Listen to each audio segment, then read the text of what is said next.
Amen. So last time I was here, I was talking about how God prepares you for purpose.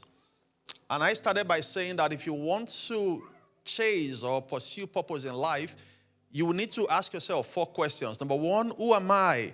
Number 2, whose am I? Number 3, what is my passion? Who am I and whose am I? They go together.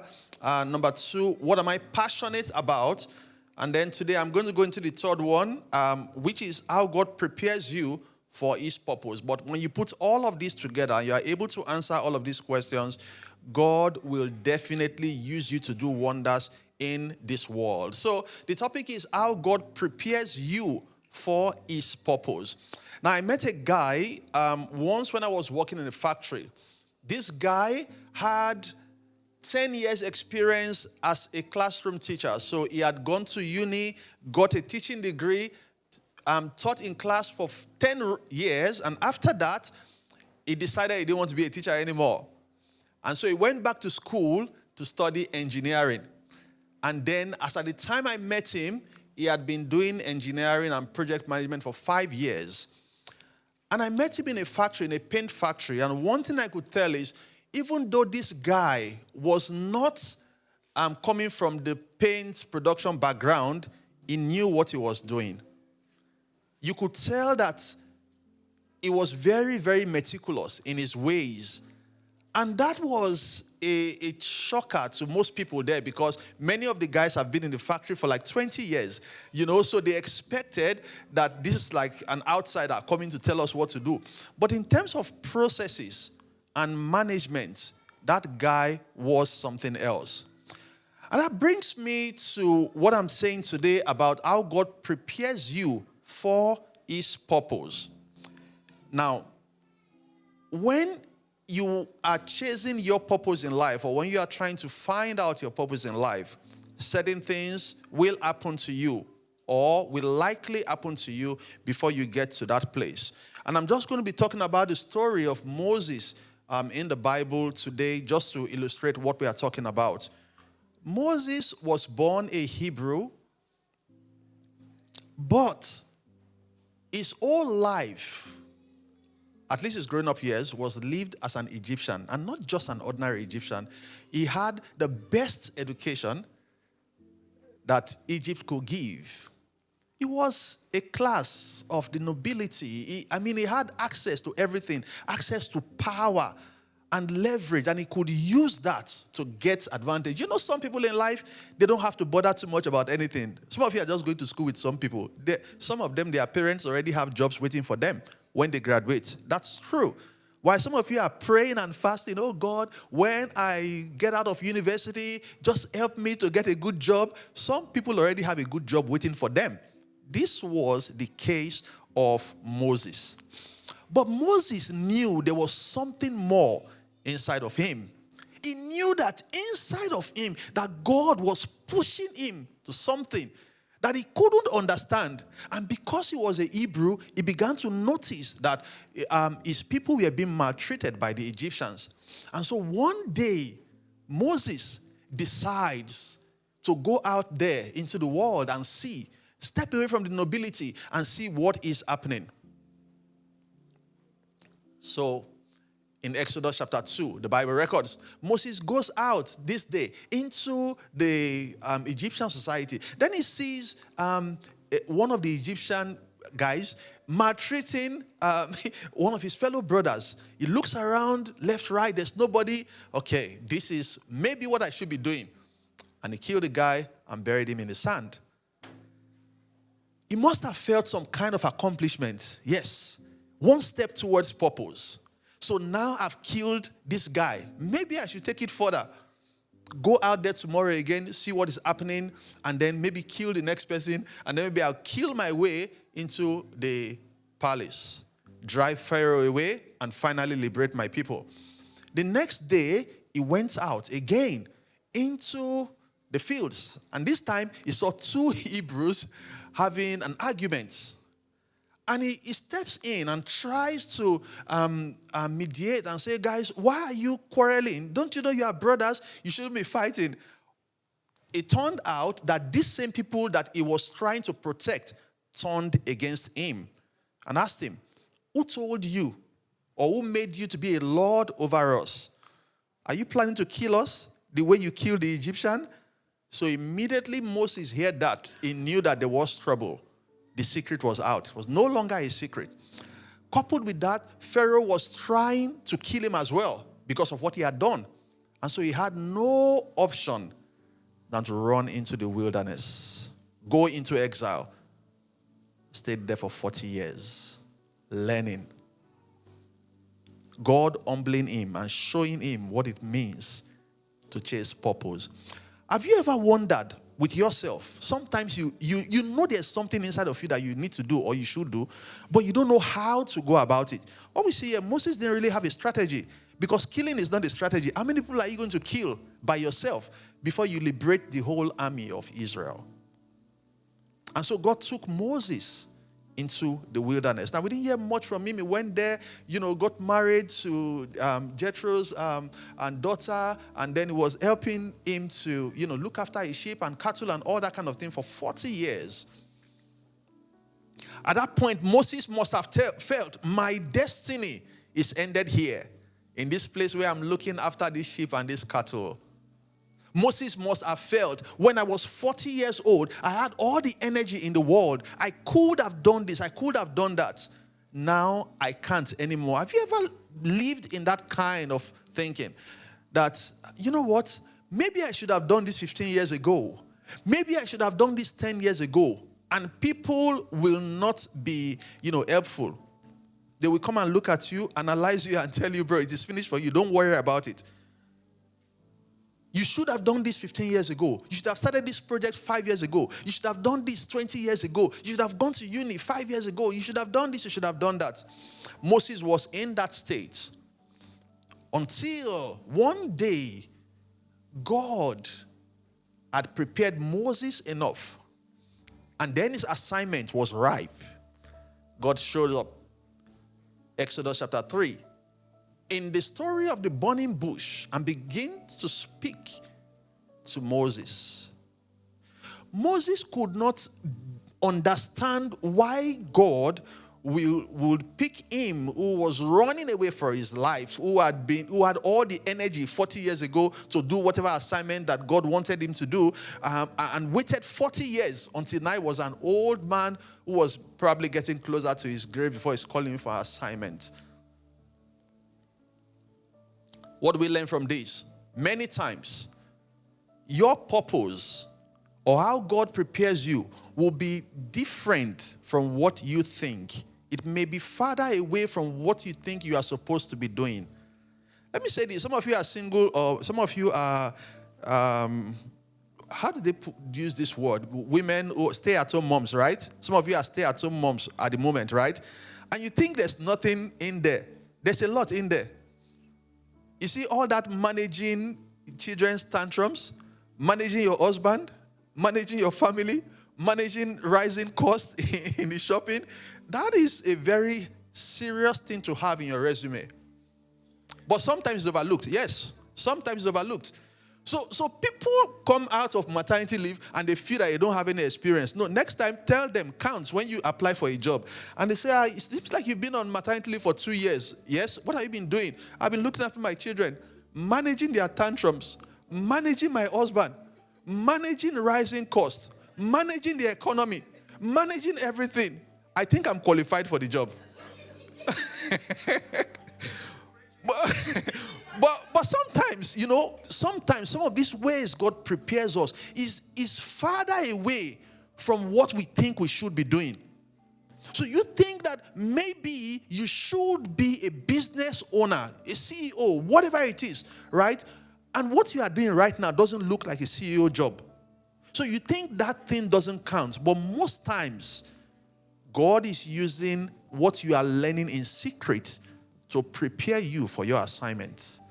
That's what God was doing to Moses. Many times in life, you find that. And so my admonition to you this morning is, if you have something you are looking forward to, right, that you have not been able to accomplish, do not despise where you are at the moment. Take those learnings.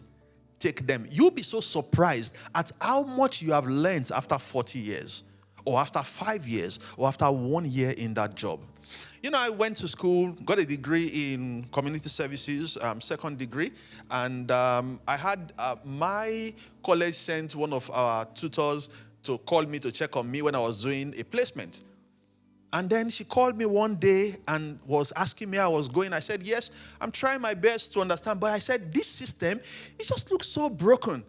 Like, honestly, most of the things that I learned in school, I don't see it in practice here. It is so different. And she said, yes, you will find out that many of the things you learned in school are irrelevant. And I'm saying, why did you collect my money? If many of the things I'm going to be seeing at my workplace is relevant, why did you take my money? Why did you wait until after 3 years and my hundreds of thousands of dollars to tell me that what I'm learning in school is irrelevant? I said, anyway, I'll forgive you, but I'll tell you that degree, if I wanted to get it, if I went to somewhere to practice for 1 year, I will learn everything that those theories teach. That's the way life is. And there's a lot of challenge now for those of you in the academics, right? You are struggling to put the right pricing on the degrees now, because with AI now you can do everything. So before, your professors will come and tell you, I'm the one that knows everything. Sit down in front of my class. If you don't pay this amount of money, I'm not going to teach you, and all of that. And you have to beg and all of that. But these days, I'm even hearing that there's AI consultation, like doctors online now. So instead of you go and see GP, I'm sorry about that. I'm just saying. Some people said you can pay $25, you get GP consult, and they will prescribe medication for you. You go and buy. So where are we heading at this point? You see, what Moses was doing, or what Moses was going through, was a way of God preparing him for his ultimate assignment. And the way God was going to prepare him was not in a university degree. You see, God needed to take the children of Israel out of Egypt, pass through the desert. He didn't need somebody who had an MBA from Harvard to do that. You need somebody who knows the desert terrain. You need somebody who knows the kind of the wild animals in the desert. That's the person you need. It's not somebody who wears suit like me and coming to preach to you. You don't need, how will I be able to take people through the desert? But Moses was doing that, not knowing that he was preparing himself. Now, if any other person had taken on that assignment of leading the children of Israel out of Egypt, he would have failed because he didn't know the terrain. Not only that, Moses was learning as well how animals will survive in the desert because there's no water. So for him doing that, he's navigating, he's problem solving. And so these days when you write your resume, please think about all the things you can do and tell the world you can do them. Yeah, I can take care of my husband. Is very, very, he eats a lot, so I can manage him. So that's a skill. My wife, she buys, like, she swipes the card a lot, and I manage her. So that's a skill. I can help you save money. Away from, sometimes you think that you are not learning anything in those experiences. But I'm saying to you this morning that many times, in secret, God is preparing you. I pray that God will give us the grace to know that He's preparing us for something bigger. So don't look down on yourself. Don't say, it is just an ordinary 3 people I have in this department. No, God is using that to prepare you to lead on the bigger stage. And He's watching you to see how you manage those 3 people. He's watching you to see when you have 10 people in front of you and you're talking to them. He's watching you to see what you are saying to them. In case you have the chance to talk to 1,000 or 1,000,000 people, what are you going to say? So don't say it's only a small thing. And that's why I'm not a fan of, we are just a small church and all of that. Yes, you may be saying that, right? But some people don't even have this number in their church. I know of a guy who said he started church with him, his wife, and families. And the other members in the church were also part of the extended family. So by the time you remove him, his wife, and his extended family, there's only one member in the church. But he started. But he was doing it faithfully. He was doing it faithfully. And then one family came. And then one person came. And before you know it, their church was running up to 1,000.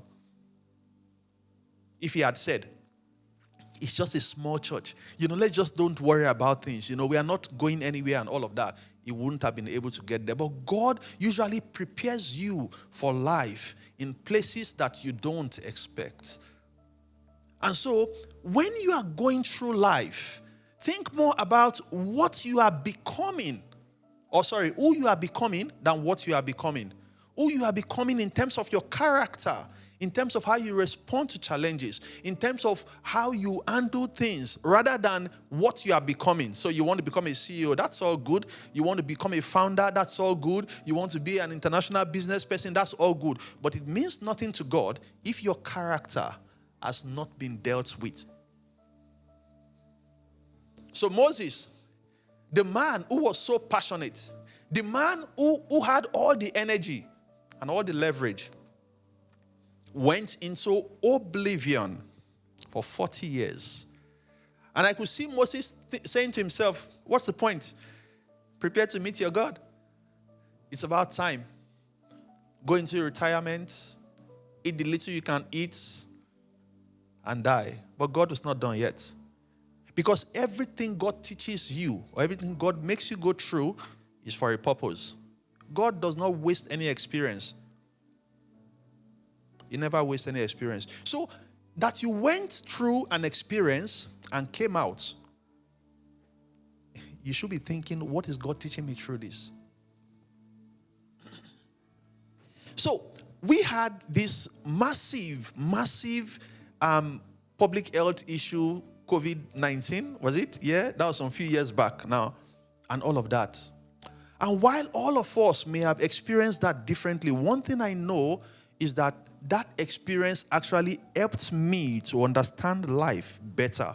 I mean, none of us has seen that kind of thing before, unless you are 100 years old and you saw the Spanish flu. But then when COVID came, we had to learn and unlearn a lot of things.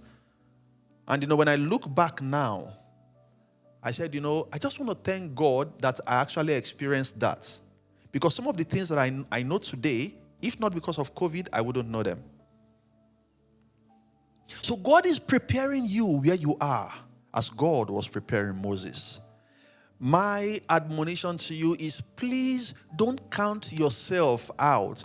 Because when God appears to Moses in Exodus chapter 3, and he begins to talk to Moses and tell him, I have an assignment for you, Moses is saying that, okay, who am I? He doesn't believe himself anymore. Who am I, Lord, that I should go and tell the Israelites that they should come out of slavery? And God is saying, don't worry. I am with you. I will go with you. And he's asking, what if I go there and I tell them the people don't believe me? And I would have said to myself that, Moses, you're asking very silly questions. God is sending you. You are asking the person, when I get there, who will I say sent me? Tell them it's the same God who has kept you alive for 40 years. The same God who did not allow you to perish in the wilderness. The same God who allowed you to overcome that sickness. You see, the same God who allowed you to bounce back out of that redundancy. Tell them it's that same God that is sending you. Don't put yourself down. God is trying to convince Moses that, Moses, look, there's something inside of you. You can't see it, but I can see it. And it's easy to stand here and blame Moses, but in reality, isn't that what we all do? When God is calling us to something higher and we don't understand, we always want to push it away. God, it's not me. How can I do this? And we bring out all the excuses. We manufacture things. Okay, if they don't believe me, what will I do? God says, okay, you know what? Throw your staff to the ground. It becomes a snake. Put your hand inside your jacket. And then it becomes leprous and is healed. After that, then I said, okay, let me think of something else to say. God, okay, you know that I've never really known how to talk. I'm not eloquent. And God is like, okay, don't worry. I'll teach you what to say. I have your brother there, right? Your brother will go and speak on behalf of you. And finally, Moses says, God, you know what? Don't worry. Just send somebody else. That's what most of us try to do. Why? Because we try to disqualify ourselves with our age. Disqualify ourselves with our racial background. Who am I? Who will listen to me?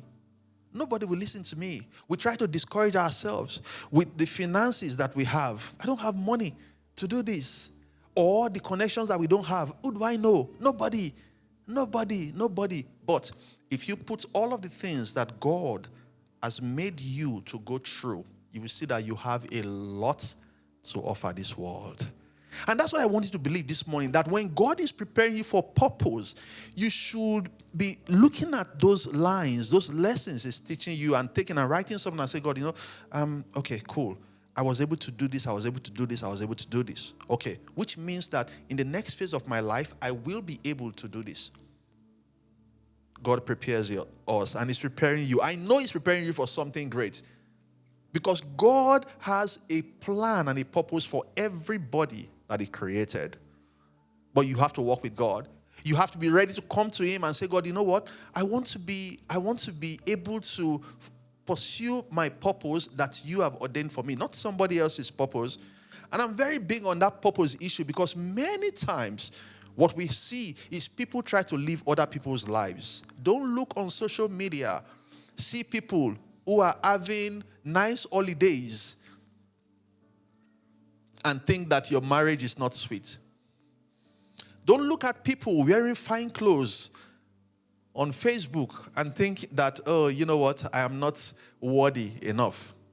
Because as we have said repeatedly, sometimes those people can be lying. They won't tell you if they are quarreling. They won't tell you if they are fighting. I just end this story. I had a friend, a co-worker. She's in her 20s, and she told me sometimes she wonders the kind of dynamics between her dad and her mom. That one day she got into the house, and then she saw that the dad had drank coffee and put the cup just somewhere.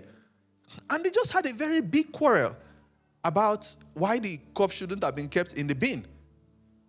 And after that, the next thing she looks on Facebook, she sees her mom posting that, that she has a very sweet husband. He just bought her coffee. And she was like, what? She went to her mom, took the phone. Mommy, what are you doing here? You just quarreled over this thing. She said, don't worry about that. What's she doing? She's trying to put up a good face to pretend to the whole world that the marriage is sweet. And that's good at times. But if you didn't know that they had quarreled over that cup of coffee, you would have been thinking, okay, you see my husband, look, he doesn't buy coffee for me.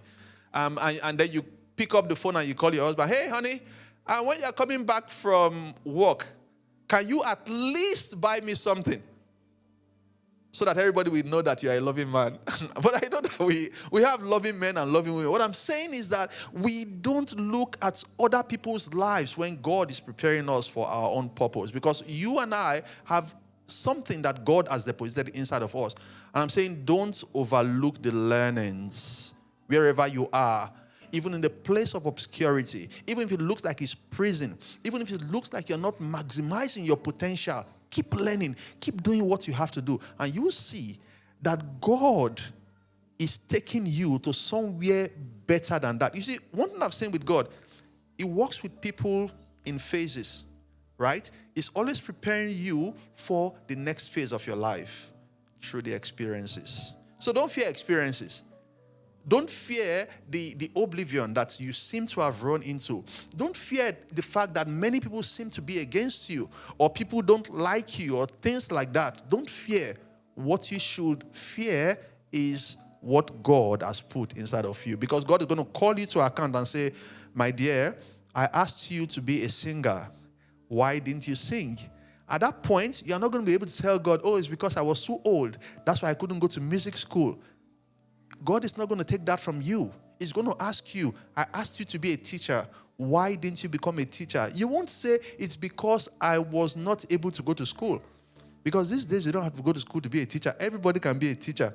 Like, you just go out there, see something, go on the internet, and you start teaching people. Even people that don't have experience are teachers nowadays. So God is not going to look at somebody else's experience and judge you. He will judge you based on the experience that He has given to you. And I pray that as He's giving you those experiences, you'll be able to see the bigger picture. Because there is a bigger picture. There's something that God wants you to do in the name of Jesus Christ. Let's rise up to our feet this morning. I'd like us to pray to God. And I know that sometimes when we go through these experiences, it looks like there's nothing there.